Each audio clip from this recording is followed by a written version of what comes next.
So here we are. We put the band back together. Obviously, this is the big news, the Aaron Hernandez story and what's going on in the NFL, what's going on with Aaron Hernandez. John, let's start with you.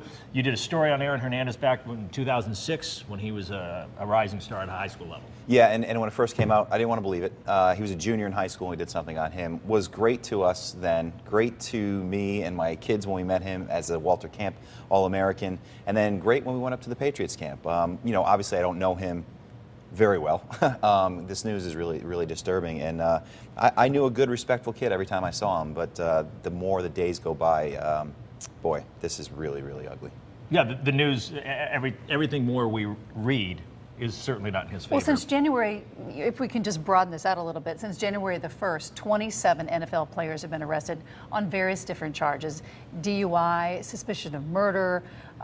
Is this a reflection of the society? Is this a reflection of the people who play in the NFL? I mean, there are a lot of guys who have been arrested multiple times who still play, and we sort of look the other way, but what does this mean? What is this telling the rest of the country that, oh, well, you know, they've got to play and he's our winning team? I mean, what is this telling people? It is a society thing. I mean, you can look around most industries and find a lot of people arrested. I was looking at some of the arrests you're talking about.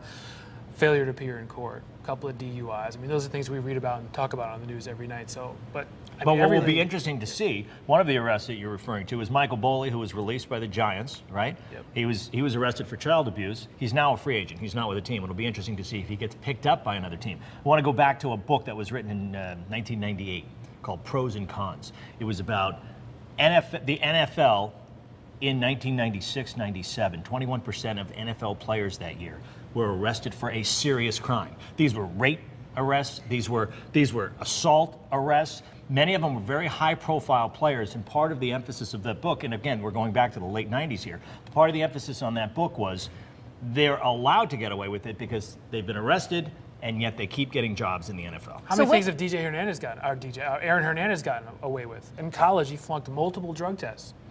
Got into a barroom fight, and now they're investigating a possible another shooting he was involved in while at Florida. How did he get away with all that? So what well, I don't know, but what you brought up was very interesting about the book, because you're going back, you know, 10, 20 years. So this is all business as usual, and we just that's what we'll see. We don't that's change. What we'll see. And I think we'll start to track it a little bit right now, because we'll see these guys who have been arrested, especially for more serious crimes, to see if they end up with another team. Well, and you look at the percentage of it's 27 arrests, and there's 1,500 guys in there. You don't want to lump everyone into this whole thing at all, but you know, it is a societal thing. You know, some guys are just bad eggs, don't want to change, don't want to hold themselves accountable, and a lot of them have been catered to all their lives and gotten away with things. And if Aaron got away with all these things from high school right through college, right to the pros, with all this money and chance to, you know, bring friends into it now, he just probably got worse as it went on. And if you're a bad tight end, they're going to let you go. But if you're good and you're making money, they're going to look the other way in many cases. If you're good, you'll probably stick around. Listen, we've run out of time here on television, and so we're going to turn things over now to our fitness contributors, going to help us out with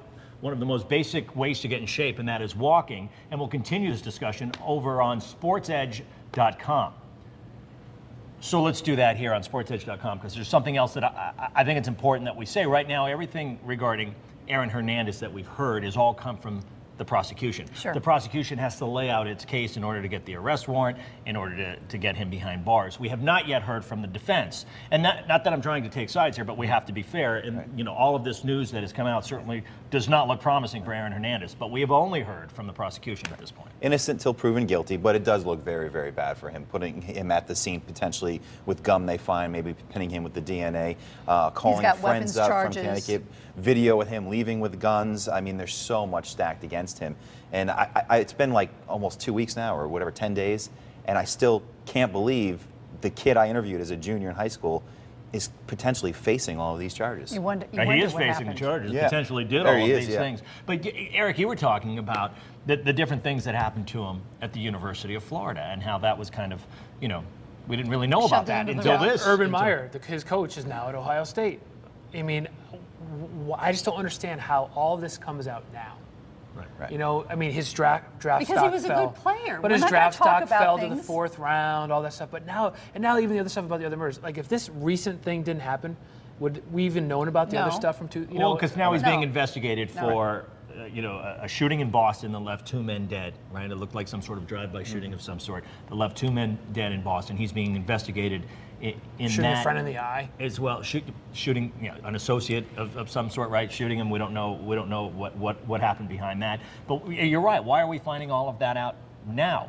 Because they wanted to win when he was down at Florida. That's correct. Taking Aaron Hernandez out of the lineup is one of their key guys, and potentially a lot of money is on the line. A win could mean a big bowl game, which means big money. So yeah, I'm sure this happens a lot more than we realize. I'm sure there's a lot of things we don't know about, which really scares me. But you're talking about taking him out of the lineup at Florida, and they don't want that to happen. But that transfers right to the NFL, right? Because there were a lot of teams that said we don't want any part of Aaron Hernandez. Now this is being reported recently. Now we don't want any part of Aaron Hernandez because of who his friends are and his character issues. Yet the Patriots took him, knowing that, look, it wasn't like the Patriots didn't have the same intelligence that everyone else had, and he did well there. Then it comes out right from the very beginning, one of his teammates with the Patriots, right, Matt Light, who's a respected veteran NFL player, said, from the day he got here, I didn't like what he stood for. And I'm not the kind of guy who talks negatively about the players. He was involved in some sort of altercation with Wes Welker. So the stuff was there. And now Matt Light's talking, though. How convenient. Well, we don't. Okay, that's a good point. Why did you talk a year and a half ago? You don't 2 years blow ago? the whistle. That's the Patriots' way. You way. don't blow the whistle. That's the thing. And they think they can fix a lot of these guys, and clearly they could not help Aaron Hernandez, who just recently had a baby, is engaged, 23 years said old. he was a changed man, and you kind of wanted to believe him. I feel horrible for his mother and his brother DJ right now, and what they're going to have to go through as well in this whole process. And he lost his dad. When I did the story on him, he had lost his dad 3 months before that, and he said his dad was in his head. And I wonder if his dad was still around, if he was the one, because he was the real disciplinarian in the family, the dad. And I wonder if Aaron would be facing all of this right now if the dad was still here. And if he is involved, you worry desperately about the victims that are involved in this case. Oh yeah, well. Look, there's not much good that can come out of this, at least at this point. There are victims. There are people who have lost Clean their up lives. the NFL. Clean up everything. All right, guys. Thank you. Thanks for tuning in here on SportsEdge.com.